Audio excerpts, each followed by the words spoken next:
So trailing 2-6, 1-3, facing a couple break points. How did Bianca turn it around yesterday? I would say why she didn't do it earlier.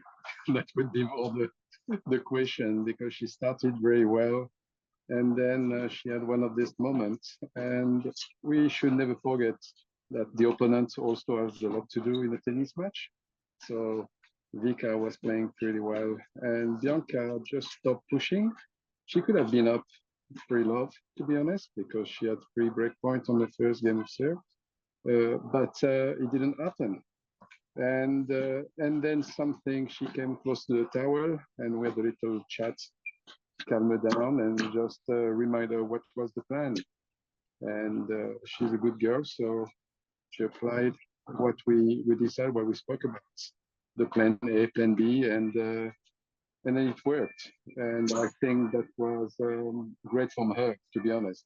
I'm just here to give her some support, but she's the one who can make the shots. What was the plan? Well, you know, against somebody like Vika, you need to lead the points. You need to go on top of it. If you let her lead in, you lost. So that was the plan. But for that, you need to have the weapon. And to be honest, sometimes Vika was stronger and it was more difficult to implement this plan. There was a plan B in case it was not working, and that's what she did too early, and she was a bit too shy. So putting more pressure on her opponents, uh, taking the ball earlier, be aggressive in the shots, be confident, and most of it have a high positive energy. And that's what we saw with Bianca. She was really light.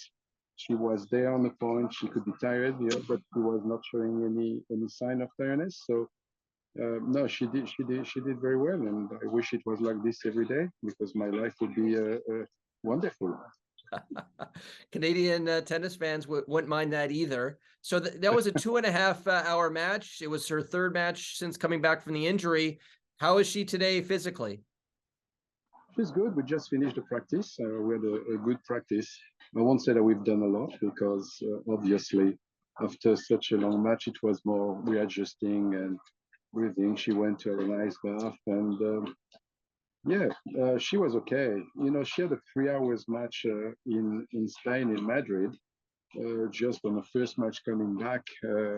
And physically, she was okay.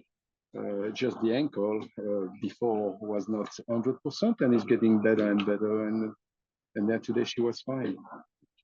So next up, Emma Navarro. What is the biggest challenge you see in that match?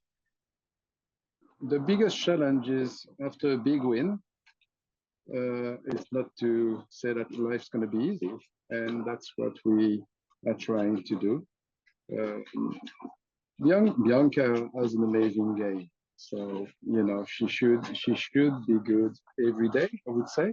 The problem is we have a brain too, and we have a lot of to think about. And the opponent never wants to give us the match. So that's something she will need to go on the court and fight for the win.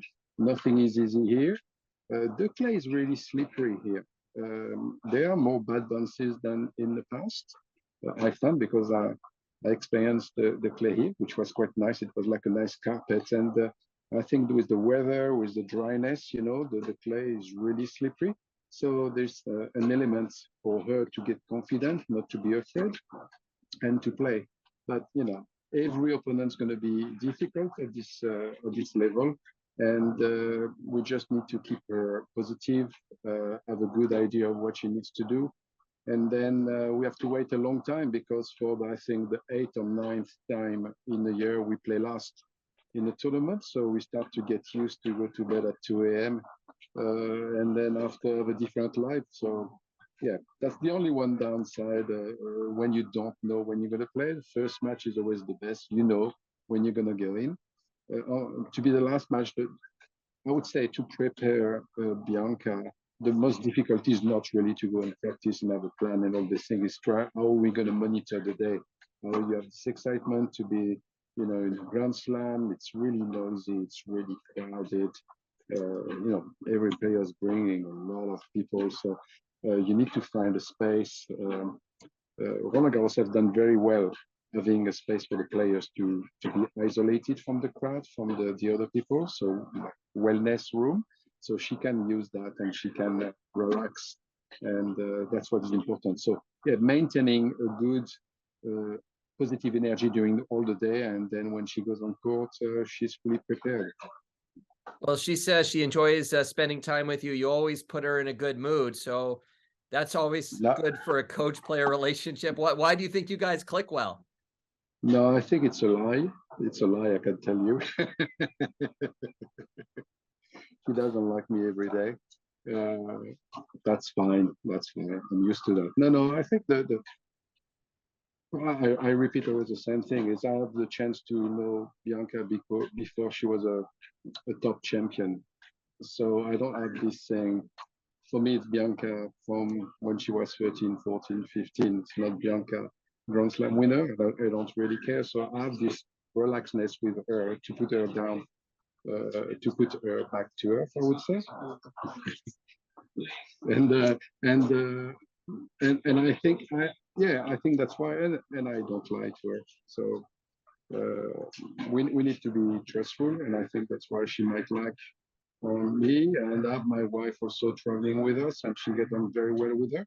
And she needs to have this feminine aspect. Mom is there around, but sometimes you can't tell your mom everything, or you can't live with your parents every time. And I think it's good to have an environment around which give her a lot of variation, a lot of peace, and where she could find not the answer, but an ear to what she wants to say.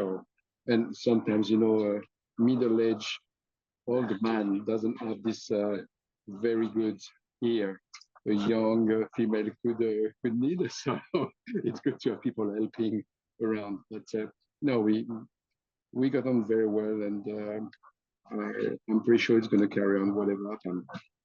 Well, we love to hear that. Congratulations on a great start at Roland Garros, and we look forward to catching up down the road. Me too. I hope in 10 days we can speak again with the same smile.